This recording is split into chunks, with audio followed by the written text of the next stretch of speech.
Beleza, vamos fazer a cabeça, né, da nossa aula. Sejam muito bem-vindos, segundo ano, a aula de História 1. Né, vamos estar introduzindo hoje alguns conceitos fundamentais para o estudo de história, pensando como que a história é constituída, pensando a pré-história, o que faz a história ser a história.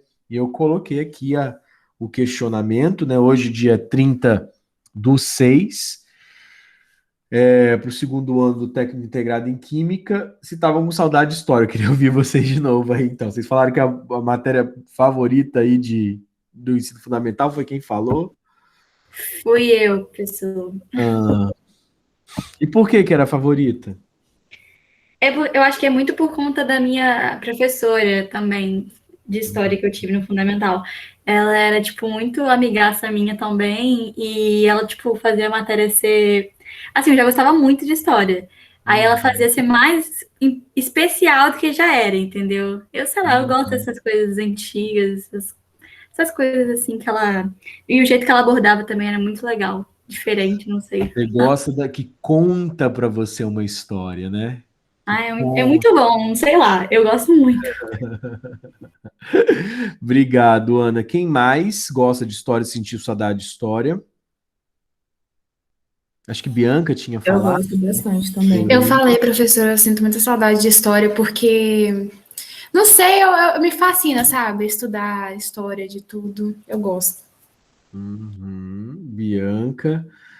História não tem muito dado concreto, é realmente como se você estivesse contando uma história, sabe? Então é bem mais leve de estudar, não é pesado, não é chato. Eu, pelo menos, na real, tem temas, tem certos assuntos que eu não gosto tanto assim de estudar, mas majoritariamente eu gosto. E o meu professor do pré-IFES me fez gostar mais de história, porque ele era um ótimo professor. Tipo, muito, muito bom mesmo. Bacana. A Lorena tinha falado também, Luna. Peraí, a Bianca falou que é matéria favorita das Maria. Como assim, das Maria? Vocês Maria são das Sofia é Marias? tipo fofoqueira, professor. Ah, Lorena. Lô? Já tinha falado já e pronto. Eu? Não tem um menino que gosta de história, não, gente? Os homens são todos das pesadas aí, só gostam de matemática e Ô, física. professor, eu gosto. Mas, tipo assim, eu gosto de história, não tem? Mas no começo, quando eu tava no fundamental, eu não gostava muito, não tem? Aí quando eu fui Uhum, chegando no nono ano, eu comecei a assistir um canal de história. Não sei se você conhece, que se chama Se Liga Nessa História. E, uhum, tipo, eles fazem uma forma de apresentação que é meio que sketch, sabe? Meio um teatrinho, mas explicando o conteúdo em si. E a partir dali eu uhum, comecei a gostar muito de história. Eu até comprei um livro deles que se chama Se Liga Nessa História do Brasil. Eu já até uhum. não terminei de ler ele ainda, mas um dia eu vou terminar. Tem que terminar até o terceiro ano, Leonardo, porque assim você vai estar estudando pro vestibular também. Vestibular não, né, gente? Agora acabou o vestibular, né? Pro Enem. Ana falando que ama esse canal. Beleza, o Eduardo falou que também gosta bastante, mas de história geral. Não gosta de história do Brasil, Eduardo? História do Brasil. Não é que eu não gosto, não. É tipo neutro pra mim, sabe? Uhum, História geral, eu me interesso muito porque eu gosto tipo, das guerras, principalmente da Europa na Idade Moderna e na Idade Contemporânea. Eu sou igual o Dudu, eu gosto muito de história do Brasil, mas, tipo, história geral me fascina, entendeu? Eu até tenho aqui em casa um box de livro da Primeira e da Segunda Guerra aqui em casa. Eu sou viciada. ai, gente, que coisa! Mas o mundo passa. Aí, ó, a Bianca também não gosta de história do Brasil. Também prefiro história mundial no geral, Luna colocando, né? Eu sempre tive esse problema, gente, porque no cursinho, quando eu era jovem, não era professor do IFES, não era professor de história geral, de história do Brasil no cursinho, né? E no IFES, Colatina, quando eu entrei também, eu era professor de história do Brasil, né? Dava algumas disciplinas ali de a história das revoluções, era comigo, a segunda modernidade, né? Era comigo também.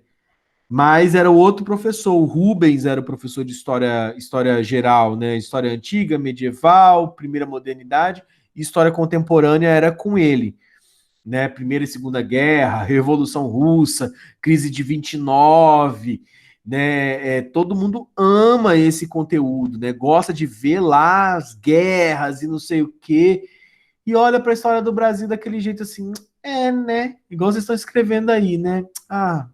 Neutro, né? Isso porque vocês talvez não tiveram história do Brasil comigo, mas os meninos do cursinho falavam a mesma coisa. Professor, é bom estudar a história do Brasil com você, mas o lance, assim, história do Brasil, às vezes deprime, né? O pessoal fica meio deprimido, porque tem muita corrupção, muita coisa desde o começo de tudo, né? E aí, assim, as atrapalhadas, e as pessoas ficam ali, nossa, só se dá mal. Aí, ó, viu? A Ana já gosta da Inconfidência Mineira, mas tem muita atrapalhada, né? Período regencial ali, ó, já a aluna gosta. Aí a Ana gosta da ditadura. Então, mas gosta da ditadura não, né, Ana? Gosta de estudar a ditadura, né? O Leonardo colocou a Era Vargas. Então, assim, tudo a questão é como que aquele conteúdo é passado, tá? Professor, eu acho que as pessoas não gostam muito de história do Brasil também, porque a história do Brasil é bem complicadinha, assim, tipo, é muita coisa acontecendo ao mesmo tempo. Ou então porque a gente estuda mais detalhado, né? Mas a história de fora é um pouco mais vaga. E eu acho que a história do Brasil também é muito unilateral, sabe? Conta só pela parte de quem meio que ganhou as coisas, sabe? Aí é foda.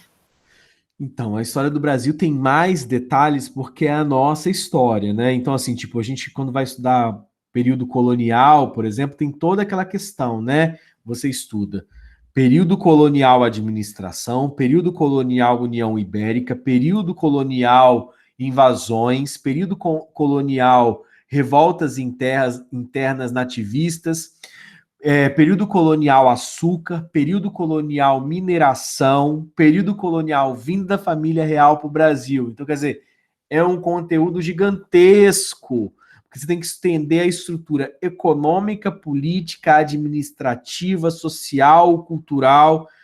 E aí, às vezes, você se vê assim, poxa, muito mais legal estudar guerra, né? Que aí você vê todas as confusões que estão acontecendo ali, politicamente, socialmente, economicamente. E é um pouco sobre isso que eu queria abrir o nosso conteúdo hoje. Dizer que, para vocês, argonautas ou bons estudiosos agora de história, a nossa perspectiva histórica sempre passa pela análise de alguns fatores. Não adianta você estudar história se você não tiver foco na história política, na história social, na história econômica, na história cultural. Não adianta você ficar centrado apenas nos fatos, nos vultos e nas datas. Você tem que entender a dinâmica do que está acontecendo. E a dinâmica é entender política, sociedade, economia e cultura. Professor, dá um exemplo. Vou dar um exemplo de história geral, tá? Vamos lá.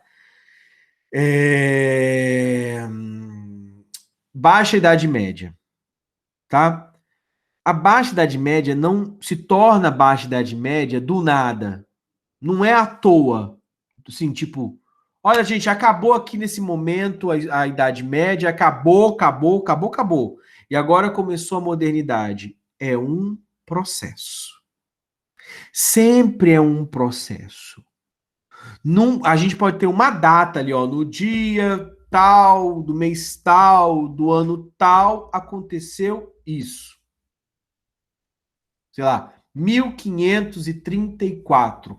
Oficialmente, a coroa portuguesa institui no Brasil as capitanias hereditárias. 1532.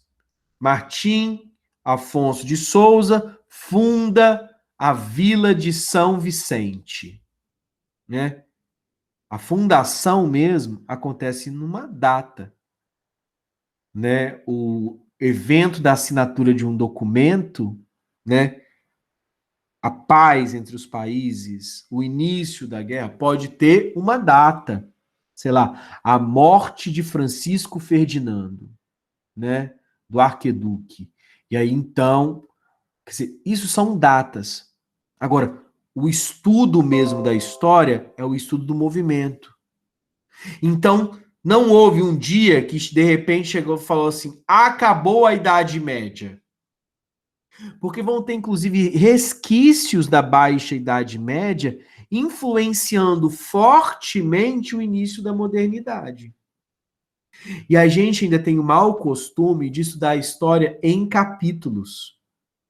Tá lá, Baixa Idade Média e o capítulo lá, os capítulos de modernidade. Começa a modernidade. Aí você vai estudar absolutismo monárquico, mercantilismo, formação dos estados nacionais, grandes navegações e colonialismo, renascimento cultural, reforma protestante.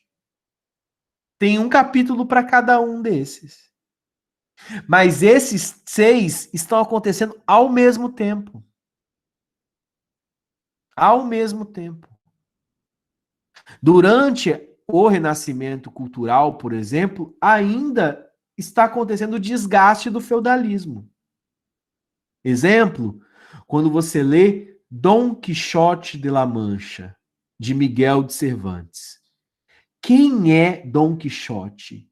Senão a imagem de Cervantes olhando para o homem medieval, louco, que olha para o moinho de vento e enxerga um gigante, que olha para o rebanho de carneiros e ovelhas e vê um exército, que olha para a doce Dulcineia e enxerga uma dama da sociedade de família, Dulcineia Taberneira. Então, quando a poética, a literatura espanhola, pela pena, pelo traço, pela letra, pela narrativa de Cervantes, está escrevendo Dom Quixote de la Mancha, aquele livro, na verdade, está traduzindo a passagem do período medieval para a modernidade. Quem é a modernidade em Dom Quixote de la Mancha? Né? O Sancho Panza. O Sancho Panza é aquele que é racional, aquele que é irônico, aquele que está ligado em posses. Ele é a figura do burguês nascendo do período da loucura do feudalismo. Ou seja, da caduquice, que era um sistema que não ia mais para frente, que não ia dar mais certo.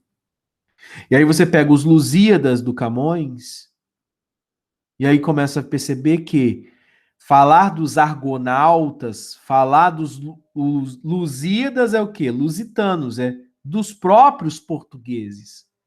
Então Camões está falando daquilo que é deixar Portugal rumo ao desconhecido, que é a atividade, o espírito português, não da escola de Sagres apenas, mas era o espírito, então, dos burgueses portugueses que queriam encontrar um caminho, uma maneira de fazer comércio com as Índias sem os problemas da costa do Mediterrâneo, que era dominada o quê? Por venezianos, né, por genovenses, e que tinha ainda o problema dos turcos ali que estavam impedindo a passagem. Então, peraí. Estudar história, então, não é decorar, não se trata de decorar datas e eventos, mas de entender o espírito humano naquele tempo, de entender como as pessoas se relacionavam, o que estava sendo colocado, falado, o medo das pessoas. Vocês falaram, por exemplo, que vocês gostavam de estudar aí, né? O Eduardo levantou essa bola e um monte de gente foi na onda, né? De estudar a história geral por causa das guerras. Vamos pegar aqui pincelar um evento da Segunda Guerra Mundial, que é o Holocausto Semita, né? Não é que, de repente, um alemão doido, nazista, chegou e falou assim: vamos assassinar os judeus. Havia um espírito, havia o que o Hegel chama de Geist, um espírito, um tempo, uma cultura que proliferava um conjunto de ideias, de discriminações, por exemplo. E aí, então, começaram a fazer uma hora desenhos dos judeus com narizes enormes. E aí esses desenhos dos narizes começaram a desenhar os judeus como ratos. E aí o processo discriminatório, então, que não estava só no Hitler, ou na SS, ou nos nazistas, aquela discriminação, processo de preconceito com relação aos judeus, estava entranhado no povo alemão, naquele tempo, naquela cultura, naquela nação, que encontrou, então, ambiente favorável para o cometimento da loucura que foi o Holocausto. Então, percebam, falar de história é falar de como a gente, enquanto humanidade, caminhou nos entornos de administrar a vida cotidiana, os nossos hábitos e a maneira como está centrado o poder. Como se organizaram os estados, como se entendia a saúde, a educação, como se compreendia a administração pública, como se organizavam, então, os níveis e as classes sociais. Se alguém empobrecido, o que comia? O que vestia? Alguém que era rico, por que era rico? Quais os privilégios ele tinha? Por que ele estava naquele lugar? E qual que é a relação entre essas classes sociais? Por que elas são o que são? Tentar escutar do Abade Sieyès, ali, na porta da Revolução Francesa de 1789, ele dizer: o terceiro estado não é nada e quer ser alguma coisa. Escutar ali, quase que atrás da porta, como que se desenvolviam as traições ali no período das revoluções inglesas no século XVII para acabar com a monarquia absolutista e instituir o parlamentarismo monárquico. É parar e tentar escutar a influência da maçonaria entre o Partido Português e o Partido Brasileiro na tomada de decisões de Dom Pedro I. Ou seja, não é um evento, não é o dia do fico, não é o dia da proclamação da independência, não é o dia da República, não é o dia da queda da Bastilha, não é o dia da assinatura do fim da escravidão no Brasil, ali, Princesa Isabel assinando ali a Lei Áurea. Então não são datas.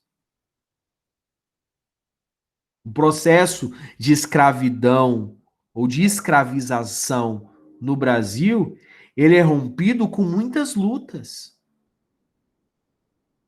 E não foi um dia que acabou. São coisas que começam e continuam, como o pretérito imperfeito. Estudar história é olhar para o passado e tentar encontrar racionalidade no tempo do pretérito imperfeito. A história não é feita, gente, do pretérito perfeito. Ela tenta dar conta daquilo que está lá no passado e que, de certa forma, não ficou presa a uma data.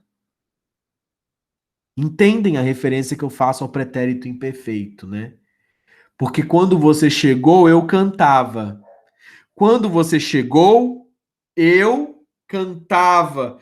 Então, quer dizer, o tempo ele tem a sua imperfeição porque ele não acontece pronto e acaba. Ele tem os desdobramentos. Então, o tempo na história sempre é causa e efeito. É isso que a gente vai estar procurando também. Qual a causa dos fatos? e quais são os efeitos daquele fato posto. Quem gosta de estudar história acaba escrevendo melhor. As ciências humanas têm essa função. Criar na sua cabeça, no seu espírito, na sua alma, na sua maneira de ser, a possibilidade de você construir melhor as suas narrativas, as suas crônicas, as suas dissertações. E aí, então, a história caminha junto com o português, com literatura, com geografia, com todas as ciências humanas, filosofia e sociologia, para montar o quê? Um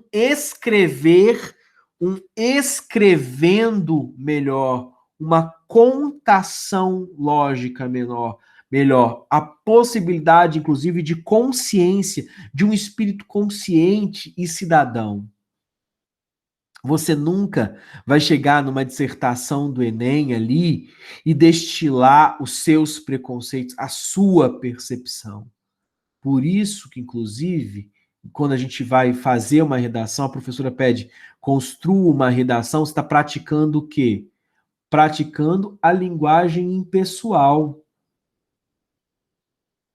Para dizer, queríamos que o Brasil fosse melhor. Desejávamos que as pessoas fossem melhores.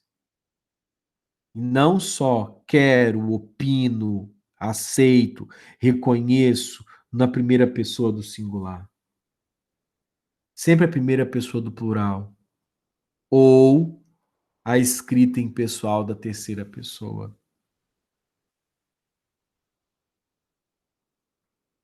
História é uma dádiva. História é a persistência da memória. História é conseguir olhar atentamente para o passado, para a gente ter coragem de fazer as leituras necessárias para o tempo presente. Para a gente não ser enganado com mentiras. Quem estuda a história quer entender aquilo que está sendo dito e aquilo que não é dito, aquilo que está disfarçado, escondido como um investigador. Olhar para o passado é uma dádiva. Tanto que talvez uma das doenças mais perturbadoras da degeneração seja a doença de Alzheimer. O mal de Alzheimer, que é você esquecer quem você é. Não esquece quem é quem tem memória. Quem olha para si mesmo, para o seu pai, para sua mãe, para as pessoas da sua comunidade, para as pessoas da rua, para as pessoas do bairro, para as pessoas da cidade, para as pessoas do país, para as pessoas do mundo, com um olhar sensível de história. Porque você está entendendo como ali na mini-ONU ali, quando você está ali no jogo ali de geopolítica, entendendo quais são os interesses desse país. E aí talvez você consiga fazer um paralelo e entender, por exemplo, por que no contemporâneo o Brasil teve superávit primário com produção de soja e milho do agronegócio. E aí você começa a fazer um paralelo. Poxa, agronegócio no Brasil, milho e soja no contemporâneo, e perceber traços dessa plantation na estrutura do Brasil colônia, que antes era açúcar, depois cacau, depois café e hoje é soja. Ou seja, será que a matriz econômica brasileira de fato é contemporânea?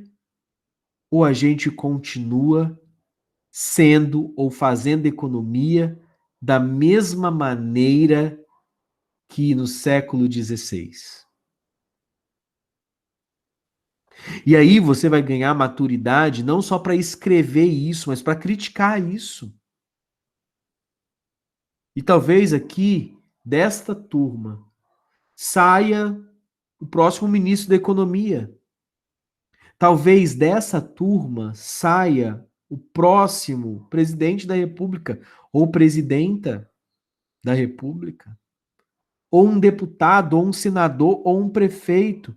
Ou se nenhum desses cargos eletivos, talvez dessa turma vão sair, e talvez não, com certeza dessa turma vão sair, os futuros profissionais que vão fazer a sociedade rodar.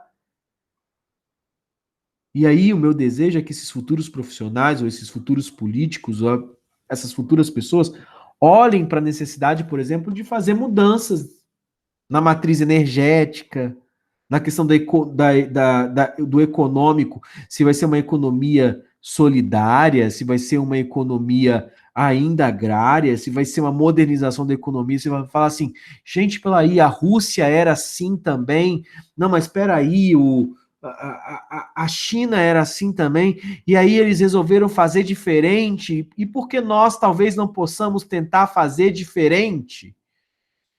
E ao invés de produzir a laranja que vai fazer o breakfast do norte-americano, nós também consigamos produzir tecnologia, chips, dados,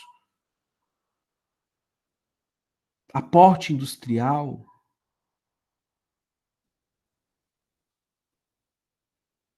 Entender o movimento da cultura. Se a gente fala na história dos livros que foram produzidos no Iluminismo, a importância de Kant, de Descartes, de Voltaire, de Rousseau, o que nós vamos falar na cultura daqui a 30 anos?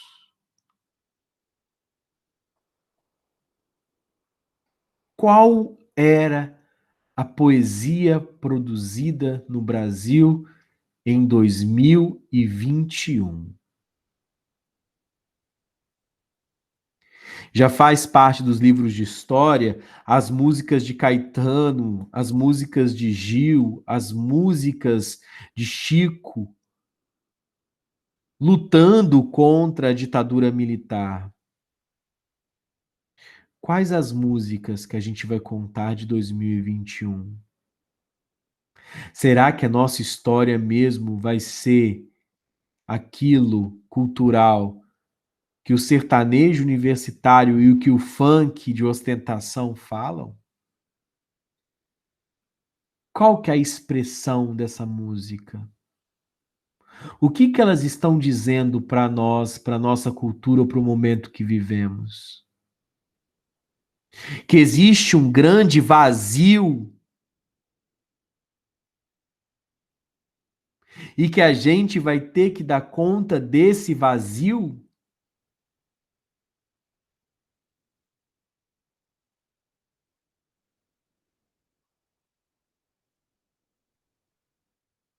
É isso que a história faz.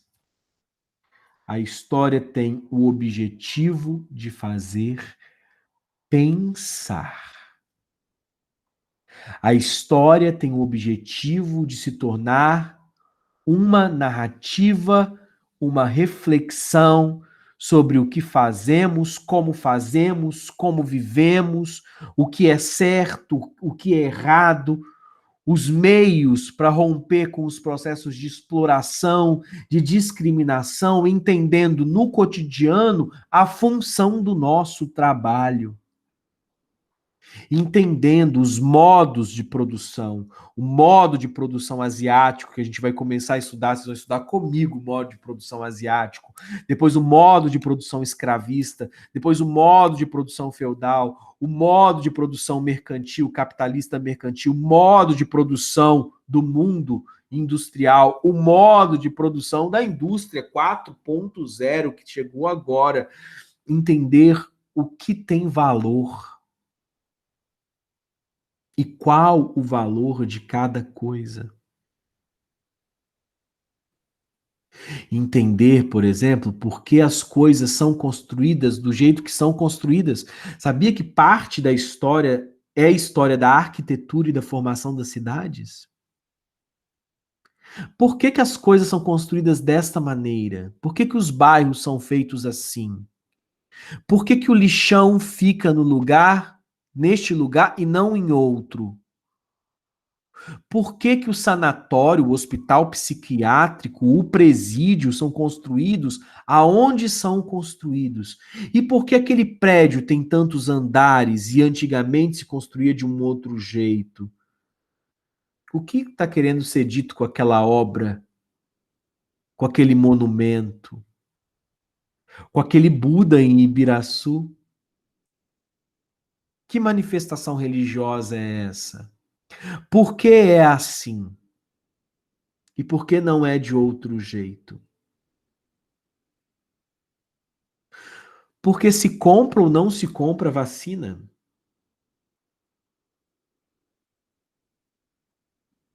Por que se veste de vermelho ou se veste de verde e amarelo? Por que se tem polarização? Por que alguém quer a morte de alguém? Por que alguém quer a vida de alguém?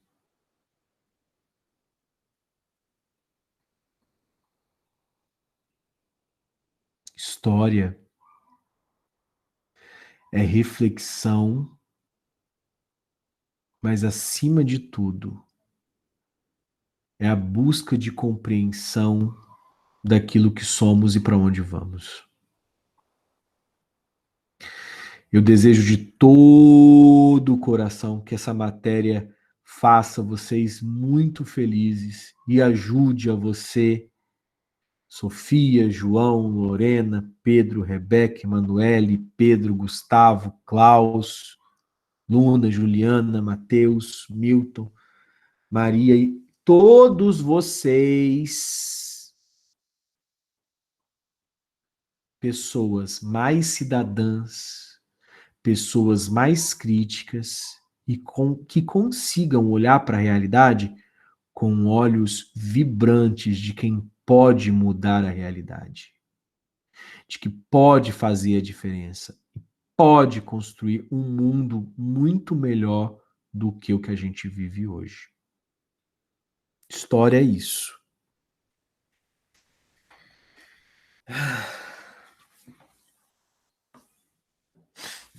História, então, é o estudo do passado.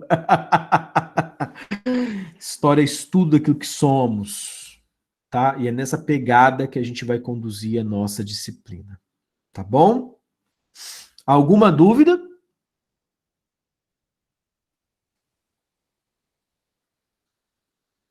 Tranquilo? Vocês estão aí, gente? Oi? Sim, Estamos aqui, professor. Estamos aqui, professor. Ah. Então tá bom, vocês estão aí, então vocês estão vivos, né? Eu quero dar aula para os vivos, gente, pelo amor de Deus. Apesar de que nós vamos falar sobre os mortos, eu quero dar aula para os vivos. Inclusive, vocês me lembraram de um filme, agora que eu falo esse negócio de mortos, de um filme, de um documentário que é maravilhoso, maravilhoso, que chama-se Nós que Aqui Estamos, por Vós Esperamos, que é uma breve história do século XX, contada com imagens, né?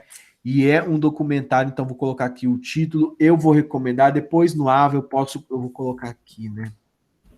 História, para colocar para vocês assistirem lá. Nós que aqui estamos, por vós esperamos. Essa é uma frase, gente, vou dar spoiler, tá? Porque é um documentário. Então, mas assim, esse documentário, nós que aqui estamos, por vós esperamos. Tá, você pode colocar, se você estiver bem ansioso para assistir, ele não tem fala nenhuma, eles são só imagens e cenas, e ele é fantástico, ele tenta contar a evolução da nossa humanidade no século XX, por meio de coisas que aconteceram, sei lá, balé, construções, as guerras, né? e é fantástico, né? Por exemplo, aí conta a família, não lembro lá o nome da família, né? Aí tem lá, fulano de tal, aí lutou na Primeira Guerra Mundial. Fulano de tal, aí fala avô, bisavô. Fulano de tal, lutou na Segunda Guerra Mundial. Aí coloca pai. Fulano de tal, lutou na Guerra do Golfo, né? Filho. E aí vai mostrando as cenas da família que teve, a família toda se envolveu em guerras. E vai contando, sabe, né, obviamente com cenas reais, essa narrativa, né? Nós que aqui estamos, por vós esperamos, é uma mensagem de um cemitério, né? É um pórtico de cemitério. E aí vai mostrando, né, os túmulos, né, obviamente, dessas pessoas e contando o que elas fizeram no século XX, né? Aí tenta fazer essa relação das pessoas comuns, né, que de fato fizeram a coisa acontecer, as famílias e tudo mais, com a história mundial no século XX. É muito bacana. Não corre para assistir ainda, eu vou colocar na sala lá, senão vocês me cobram na próxima aula. Eu vou colocar uma dessas perguntinhas agora que eu estou falando justamente sobre o conhecimento de história. Eu vou colocar esse documentário para vocês assistirem, contando, obviamente, as horas, e aí fazer uma reflexão sobre isso. Que tem essa ideia, né? Porque a gente, às vezes, sempre lembra, né, da pessoa mais importante que fez o acontecimento, né? Mas, na verdade, o acontecido... Desculpa, a história foi, na verdade, contada, ou aquilo que aconteceu por conta das pessoas comuns, entendeu? Ou seja, das pessoas ordinárias. E é muito legal isso daí, muito legal mesmo. Ana, você quer falar alguma coisa? Meu Deus, desculpa, foi sem querer. Não, tranquilo, tranquilo, tranquilo. Vamos lá, gente, passar para a pré-história, então? Vamos fazer valer esse conteúdo, então. Vamos lá, vou abrir aqui uma sala. Nova entrada minha aqui. Para fazer a apresentação. Opa, apresentar. Apresentar o quê, né? Apresentar os slides de pré-história. Modo de compartilhamento. Aqui. Vamos lá, deixa eu ver se já está aparecendo. Isto. Já posso fechar aqui. Vamos começar, então. Começar do começo, né? Gente, para ter história, tem que ter humano, tá? Se não tiver humano, não é história. Mas, professor, a história dos dinossauros... Aí não é história, né? Você está fazendo um estudo arqueológico, e a arqueologia pode ser feita tanto de artefatos humanos e sociais, como de pré-históricos. Então, a gente vai ter outros tipos de ciências que vão estar ajudando no processo de história, tá? A arqueologia, a antropologia, a própria história, e aí vão ter frações, tá?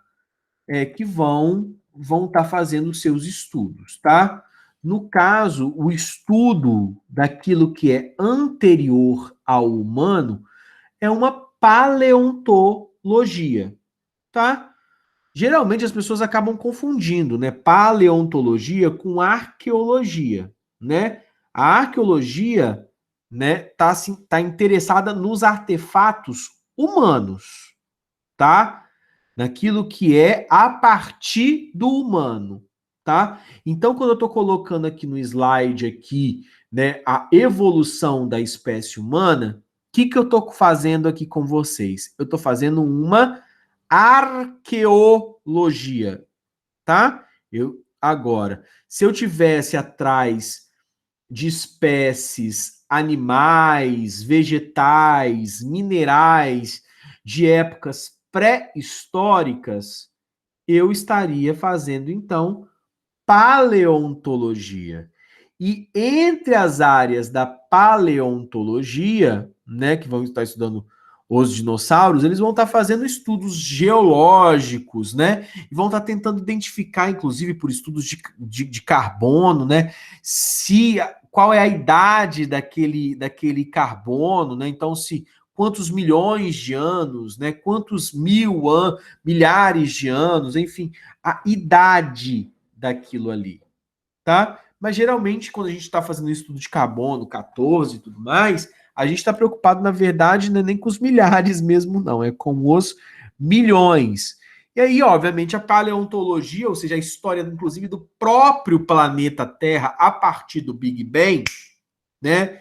Aí, aqui, de quando surgiu isso aqui, ó, fez PEC, e surgiu o mundo, obviamente tem uma história da Terra, né? Isso é história? Não, é paleontologia, tá? Vai estar preocupado, então, com aquilo que vai ser identificado ali naqueles artefatos para ver como que era a vida ou aquilo que não era vivo na Terra há milhões de anos atrás. E aí, óbvio, se você foi aquele menino animado já de início, ou se tentaram matar isso em você, você era aquela menina que adorava dinossauros, né? Tô vendo já a Raja, né, brincando com estegossauro e o tiranossauro Rex, e aí o tiranossauro e o velociraptor, né? E aí, de repente, você perdeu o interesse nos dinossauros, né? Falou assim, não quero mais estudar isso, acho isso uma bobagem, mas assim, aí vocês, talvez isso fez parte da infância de vocês, tem crianças que amam isso, que são fascinadas em paleontologia, e é uma coisa de se estimular, entendeu? Eu fui estimulado, muito estimulado enquanto criança, né, pela paleontologia, eu também fui muito incentivado para biologia inseptívera, né? Eu gostava muito, eu era um menino de 8 anos que fazia aquelas coleções que tinha que montar os ossos do dinossauro, e tinha um Mini Monstros também, que era uma coleção de banca de jornal. Hoje nem banca de jornal existe, né? Mas direito, né?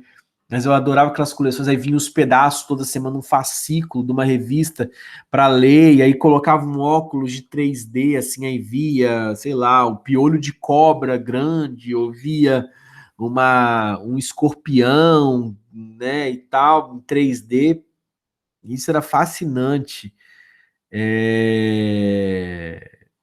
Quando eu era criança e tal.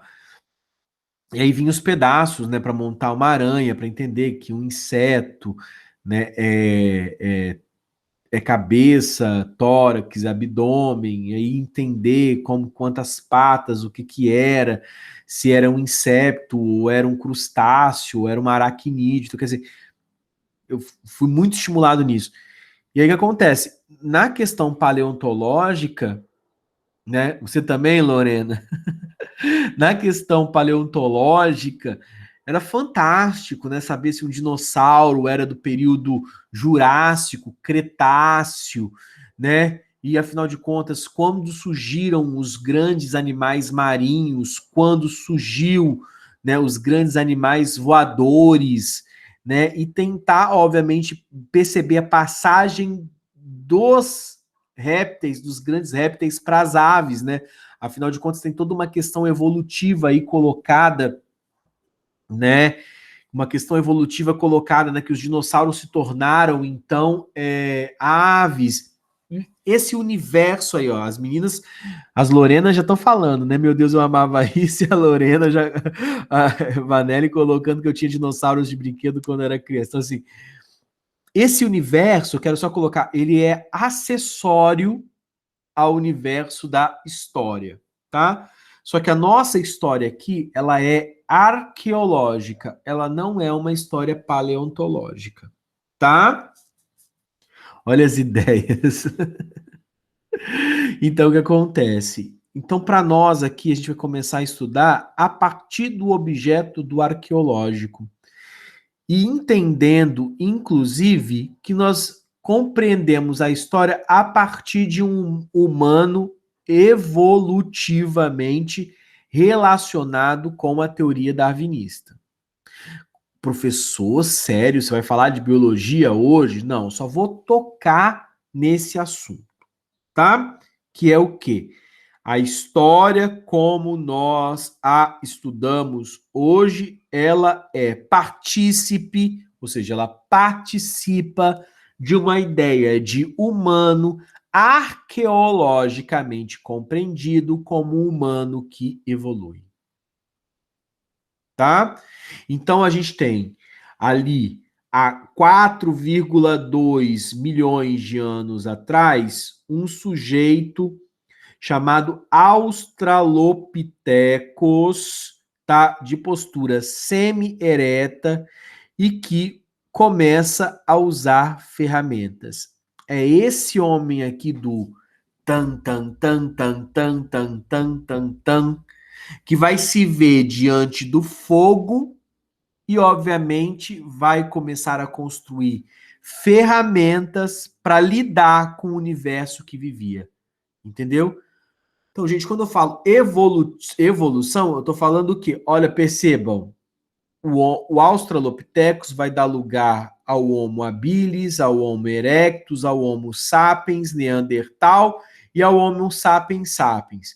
Isso não significa que não tenham outras compreensões hominídeas, mas essas são as principais. Não significa quando surge o homem habilis que todos os australopithecus morreram, que quando surge o homem sapiens neandertal, que todos os homens habilis deixaram de existir. Entendeu? Lembra que eu falei que a história, e aí aqui a pré-história e a arqueologia também vão ter essa compreensão, elas estão falando de passagem dos anos, de um sistema evolutivo. E, obviamente, essa evolução ela é ligada à natureza em uma percepção darwinista da evolução do homem dentro da história. Gente, quando alguém quer destronar, sacanear, digamos, a teoria darwinista, a pessoa vem com um papo assim, tipo, cadê o rabo humano? Gente, nós estamos falando nada disso, que o homem não é a evolução do macaco. Pelo amor de Deus, já passou da hora de vocês saberem isso, né? O homem não é a evolução do macaco, né? Não tinha assim, macaco e aí, de repente, digiforma, transforma, né? Como fosse um Digimon e o macaco vira o humano. Não é isso. Isso não é evolução, tá? Evolução é compreender o parentesco humanídeo com outros primatas, uma vez que o humano também estaria dentre ali os primatas. E como a nossa classe, ou a nossa família, a nossa espécie, ela vai se distanciando cada vez mais de outras espécies. Gente, espécie de macaco é macaco. Espécie de homem é homem. A espécie humana é uma, entendeu?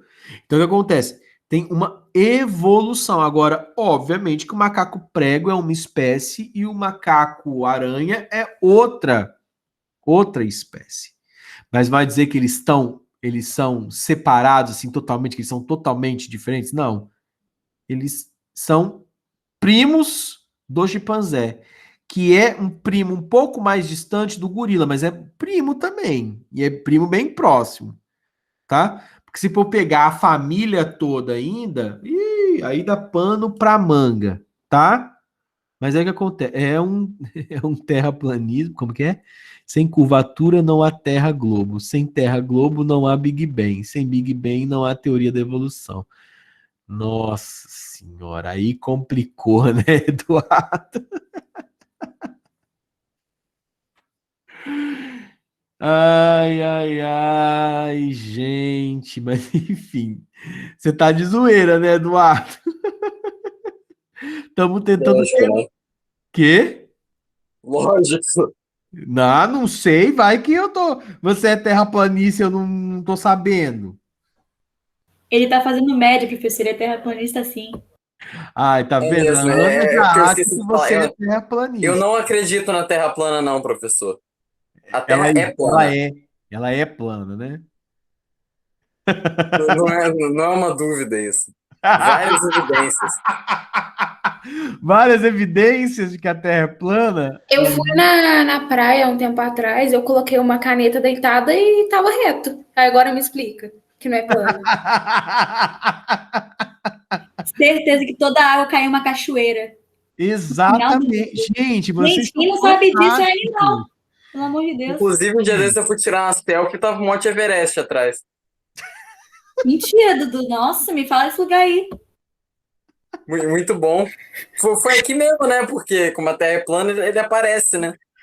Eu fui Gente, plantar uma árvore sem querer, eu cheguei na China. Foi tipo, do nada. Gente, vocês não podem ser tão irônicos assim, gente. Eu tô me apaixonando por vocês. Eu vou querer, vamos cometer um assassinato do Ernesto, depois ele vai ver esse vídeo, né? E aí eu fico com vocês, que não vai ter condição, não. Gente, pra vocês. Como que eu gostei de vocês agora. Eu vou fazer assim pra vocês, ó.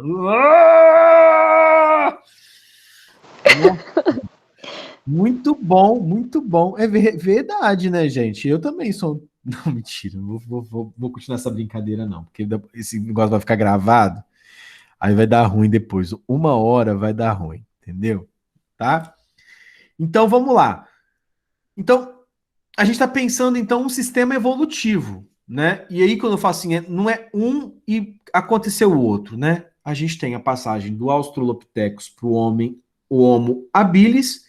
Homo habilis, Homo erecto, e aí então, obviamente, erecto, coluna ereta, controle do fogo, e um caçador habilidoso, Homem sapiens, o primeiro sapiens, que era o Neandertal, que já tem fala, já tem uma perspectiva de religiosidade, ou seja, já olha já para a natureza com mais respeito, cria cerimônias fúnebres, né, enterro, e o Homo sapiens, ou seja, sapiens sapiens, que sabe, né, sapiens é saber, né, então o homem que sabe, que é o homem da consciência, que é dos dias atuais, e que nossa espécie humana teria surgido há 100 mil anos atrás.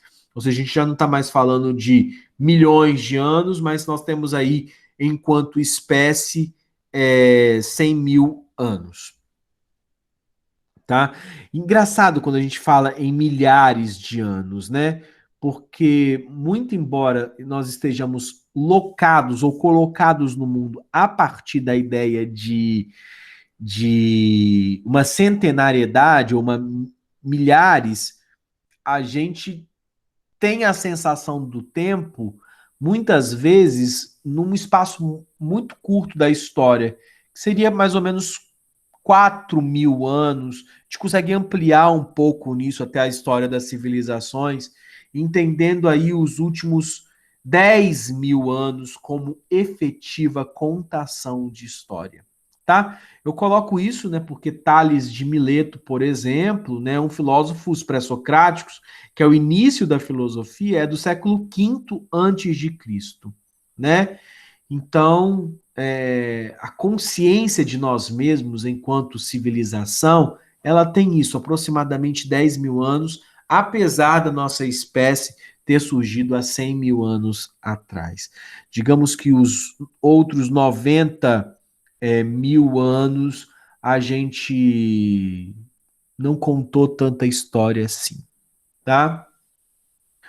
Ou andou pela história de uma maneira diferente, como nós andamos hoje, criando mais fatos, né?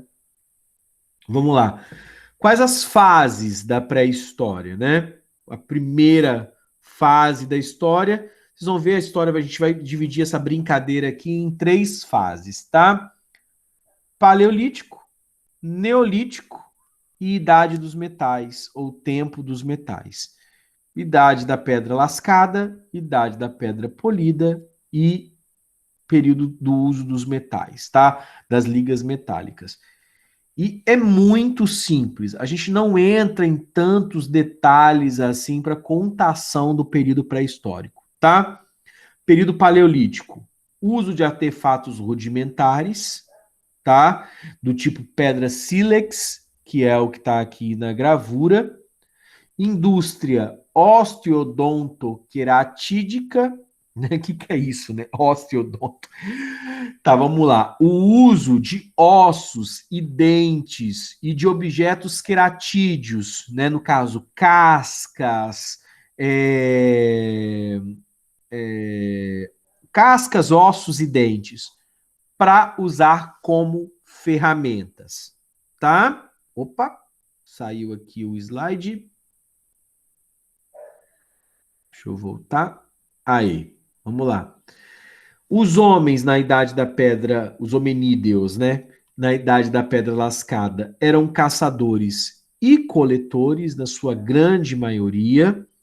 Eram nômades, ou seja, não haviam desenvolvido ainda a agricultura, viviam em bandos, e aí, então, quando eles exploravam ou se esvaía as riquezas alimentares daquela região, eles iam, então, e se viam obrigados a ter outra casa.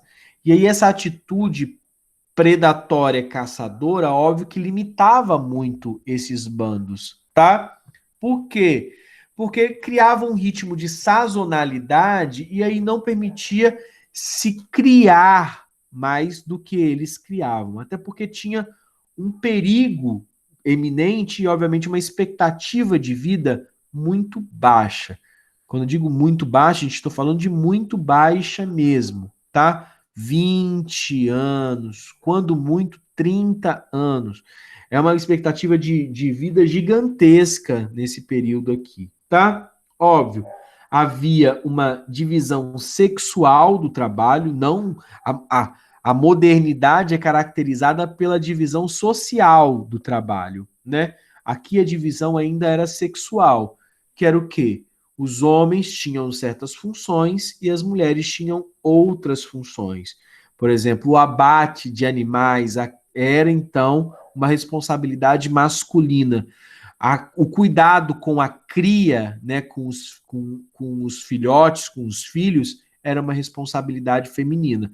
Não posso colocar que a agricultura era uma atividade feminina, ou tomar conta da casa, porque nós estamos falando ainda da Idade da Pedra Lascada, ou seja, um período em que eles não têm uma casa fixa e, obviamente, não desenvolveram a agricultura. Eles são caçadores e coletores, né?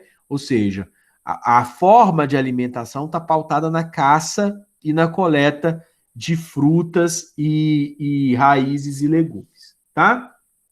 Não havia propriedade privada, né? Então, para aqueles aí que acreditam na questão aqui, era comunismo, entendeu? A pré-história era um regime sem propriedade privada.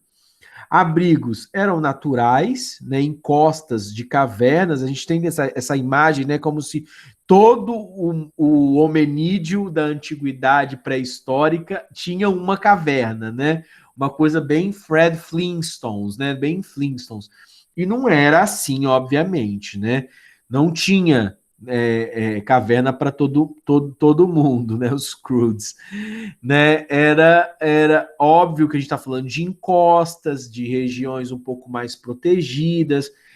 Havia a busca de encontrar lugares mais altos, até porque haviam predadores muito severos neste período aqui, né? Então, abrigos naturais que possibilitassem enxergar mais longe, ver mais longe, obviamente, a passar a sensação de proteção e, obviamente, quanto mais efetivamente fosse protegido, melhor. Controle do fogo, o uso do fogo E aí a gente tem na paleontologia, neste período, as pinturas rupestres, né, identificando hábitos, né, da vida no período pré-histórico. Aqui entre 50 e 10 mil anos antes de Cristo, a gente tem a chegada do homem ao continente americano, né? E aí vamos lembrar que a teoria que é mais aceita dessa chegada do homem no continente americano tenha se dado pelo Estreito de Bering, que é a ligação, né, da Rússia com o Alasca. E aí, obviamente, a passagem também de hominídeos pela costa das ilhas da Polinésia para a região, aqui onde vão se instalar incas, maias e astecas, né? Ou seja, a gente começa a perceber, né, uma ligação, inclusive biológica, entre os ameríndios que se constituiu a América Hispânica, né? E uma diferença aqui dos indígenas, né, aborígenes do Alasca e, obviamente, da América do Norte, né? A gente começa a perceber que entre um Inca peruano e um Maia, né, teria uma proximidade, um mesmo tronco genético diferente, por exemplo, de um esquimó, de um indígena do Alasca ou da América do Norte. E a outra teoria, né, a passagem também pela costa da Antártida, aqui subindo, né, a Terra do Fogo. Tá? Mas todas essas são teorias, sem evidências, são passagens. A gente tem toda a questão da tectônica de placas, né, o entendimento do movimento das placas terrestres, a fragmentação, né, de povos, então, que seriam asiáticos, africanos, europeus e que vão marcar aí as diferenças étnicas ao longo de milhares de anos. Esse processo, gente, vamos lembrar, ele não acontece assim de um tempo para outro, né? Para se chegar a essa beleza que sou eu, né? Foram milhares de anos, né? Para se chegar a essa forma maravilhosa de ser humano evoluído e cada um de vocês também, né? Prosseguindo, né?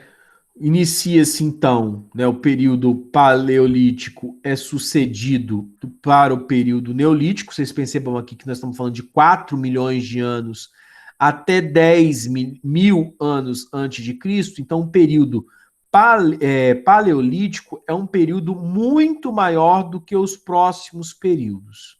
Aqui a gente já marca um compasso evolutivo muito maior, né?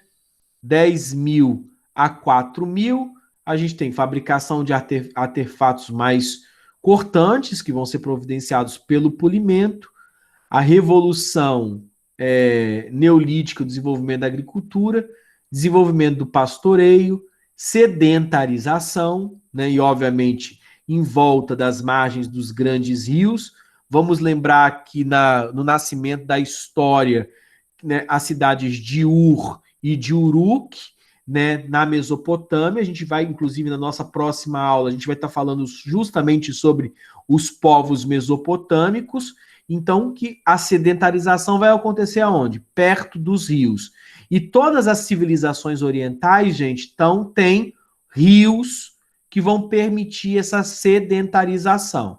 No caso da Mesopotâmia, meso entre pótamos, rios, entre os dois grandes rios, que são quais? O Tigre e o Eufrates. Mas a gente vai ter a sedentarização no norte da África, né, que é o povo egípcio, que vai falar, né, o Egito é uma dádiva do Nilo, é um presente do rio Nilo, ou seja, margem dos grandes rios, e assim sucessivamente todas as grandes civilizações orientais. Produção de excedentes, Se eu produzo excedentes e eu tenho pastoreio, e eu tenho agricultura, eu tenho fixação. Tá vendo que eu tenho, então, uma ligação entre estes elementos? Aumento da população e da média de vida, menos riscos, né? E aí, então, se eu estou ali fixo na Terra, eu vou usar um tempo ocioso para criatividade e facilitar o trabalho. Então, eu tenho cerâmica, arado de bois, barco à vela, carro de rodas, é a invenção da roda, né? O início, então, da criação de artefatos e do uso de animais de pastoreio que foram, ao longo desses milhares de anos aí, domesticados, né, e que vão servir de força motriz e de alimento para o ser humano. Construção de casas, de madeira, de barro, de couro, ou seja, não apenas tendo que habitar as costas, né, de pedregulhos, de montanhas, e enfim. A gente tem, nesse período do Neolítico, o que nós vamos denominar na história de revolução urbana. Por quê? Porque vão nascer as primeiras cidades, tá? Obviamente, essas primeiras cidades de cunho, ali a gente está chamando ali de cunho mesopotâmico, ou na Mesopotâmia, tá? A gente tem a hierarquização social, guerreiros que vão formar exércitos que são os dominantes, sacerdotes que são níveis intermediários entre a população e os deuses, né, e que também são classes dominantes, e os camponeses, que são os trabalhadores, que são os dominados. Então, eu estou criando aqui uma estrutura estamentária, a primeira estrutura social da história, ela surge, obviamente, no Neolítico. E a centralização do poder, que é a criação de um Estado, que é um rei ou imperador, que vai ser um sacerdote, chefe militar, e que vai, então, dominar os dominantes, e que vai ser o topo da pirâmide, vai ser um semideus ou um deus. A gente vai ver como que surge o poder teocrático no Egito Antigo. A partir daí, então, a gente tem a Idade dos Metais, 4.500 a 2.500 anos antes de Cristo, uso do cobre, do bronze, ou seja, das ligas metálicas, que é a junção de cobre e estanho, e do ferro. Agora, professor, aonde surge de fato a história? A história surge, então, com o nascimento da escrita, tá? Qual escrita? A escrita cuneiforme mesopotâmica, tá? Os hieróglifos egípcios já são feições bastante evoluídas dos hieróglifos, né, do patesi mesopotâmico, que a gente vai estudar na próxima aula, tá? Então, hoje aqui é só um agrado. A história, então, é determinada pela escrita. Obviamente, aqui nós já não temos bem certo a passagem aqui daquilo que é pré-histórico, né? Até porque no Neolítico a gente já tem o início das civilizações e a gente vai ter, então, a passagem aqui, o surgimento da escrita nestes povos do Neolítico já, tá? Nestes povos do Neolítico, tá? Então, o que determina, na verdade, o surgimento da história e o fim da pré-história é, sem dúvida, o surgimento da escrita. Agora, já no Neolítico, aí a gente já vai ter já o encontro das primeiros flertes com as unidades de medidas e com a escrita. Fala, Ana. Em questão das pinturas rupestres, elas já eram presentes no Paleolítico? Sim, no Paleolítico. Ah, tá.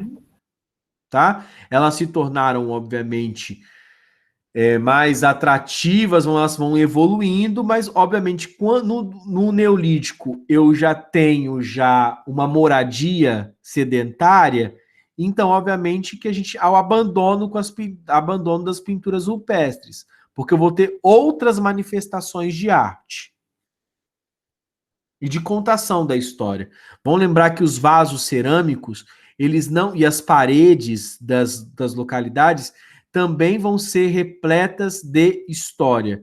Onde que a gente vê isso? Principalmente nas pirâmides, né? A contação de história começa a se dar por intermédio da nova pintura rupestre, que é a escrita e a linguagem arquitetônica, né?